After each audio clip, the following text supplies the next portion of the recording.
পঞ্চায়েতে তালা দিল বিজেপি কর্মী সমর্থকেরা। পঞ্চায়েত ভোটে ছাপ্পা রেডিং করে পঞ্চায়েত দখল করেছিল তৃণমূল, সেই কারণে পাশাপাশি দুর্নীতির অভিযোগে তালা।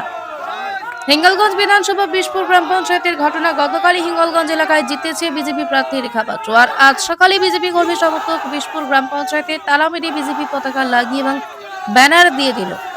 তাদের যেটা অভিযোগ, গত পঞ্চায়েত ভোটে এই এলাকায় তৃণমূলের গুন্ডা বাহিনী ভোট করতে দেয়নি। তৃণমূল গায়ের জোরে বুথ দখল করে ভোটে জিতে পঞ্চায়েতের দখল নিয়েছিল এবং পরবর্তীতে অজস্র দুর্নীতি এবং লুটে ফুটে চলছে এই পঞ্চায়েত।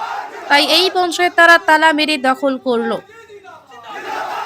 যদি ওই বিষয়ে বিশপুর গ্রাম পঞ্চায়েত প্রধান মানুষ দাস বলেন, মানুষ রায় দিয়েছে তাই বিজেপি ক্ষমতা এসেছে এবং হিঙ্গলগঞ্জের বিজেপি জিতেছে, কিন্তু সেই কারণে ওরা যেভাবে অত্যাচার শুরু করেছে সেটা মানুষ মেনে নেবে না। পঞ্চায়েতে তালা মেরেছি আমরা, প্রশাসনের দ্বারস্থ হবে, প্রশাসন যা ব্যবস্থা করার করবে। মানুষের রায় ক্ষমতায় এসে একইভাবে অত্যাচার করার ঠিক নয়। 2021 সালে 2রা মে যখন ভারতীয় জনতা পার্টি হেরে যায়, তখন আমাদের উপরে অকথ্য অত্যাচার, আমার দোকান ভাঙা, বাড়ি ভাঙা, তাছাড়া আমার ঘের জমি জায়গা সমস্ত কিছু লুট করেছে ওরা।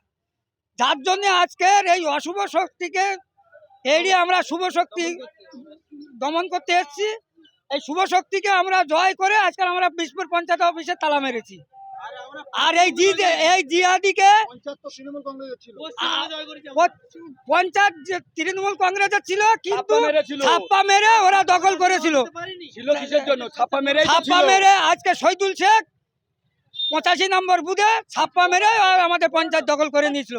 উনি আজ উপপ্রধান, তার বিরুদ্ধে আমরা আজ পঞ্চায়েত অফিস দখল করেছি।